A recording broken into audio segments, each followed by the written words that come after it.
या आज गव्हाची खीर बनवायची. गुळ घेतलाय, अक्रोड घेतलेत, बदाम घेतलेत, थोडेसे मनुके घेतलेत, खोबरं किसून घेतले आणि बघा गव्हाची कणी आपण शिजवून घेतली लापशीची. गरम पाणी ओतून घेतलंय मी.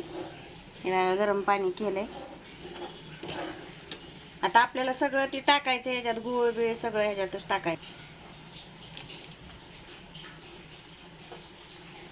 अक्रोड, खोबऱ्याचा खिस पण टाकायचा आहे. आता गुळ टाकून घ्यायचा आपल्याला. इगारतोय गुळ आपोआप. वेलची पावडर टाकायची आपल्याला साखरेत केलेली. एकदम करून ठेवते मी. थोडंसं मीठ टाकायचं चवीपुरतं. चला तर आता आपल्याला अजून शिजून द्यायची. शिजलेली खीर पण अजून शिजून द्यायची आपल्याला. वितळून द्यायचं सगळं, म्हणजे त्याच्यात मुरून जाते. इकडे मसाले भात टाकलाय. मसाले भात आणि खीर, गव्हाची खीर.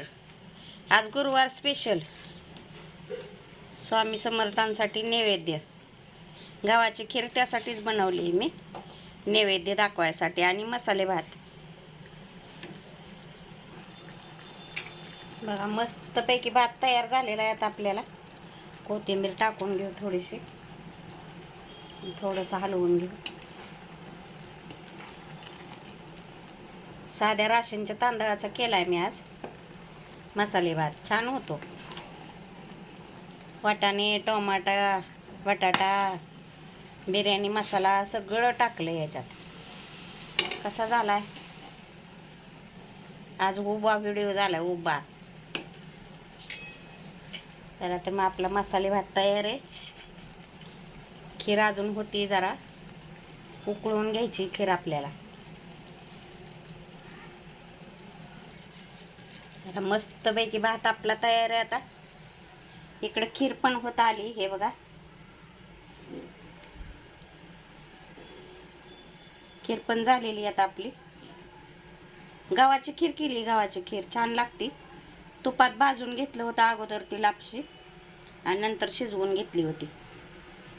चला तर मग कशी वाटली खीर आणि मसाले भात सांगा.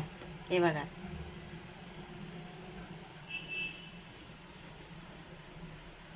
गव्हाची खीर मस्त लागते. अशी पातळ केली म्हणजे. एकदा मी गणपतीत केलती बघा गावाला. 5 किलोची का काय केलती, सामुदायिक गणपतीला करून दिलती मी. का आमच्या घरच्या केलती काय माहित, पण केलती घरी. त्याच्यावर आज केली मी खीर.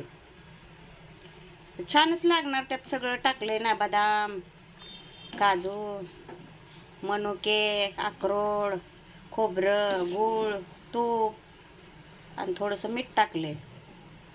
चला तर आपली तयार आहे आता खीर.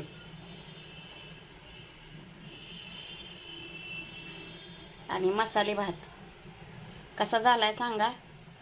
आवडल्यास व्हिडिओ लाईक करा, शेअर करा, सबस्क्राईब करा आणि बेल घंटी वाजवायला विसरू नका. चला तर मग बाय बाय.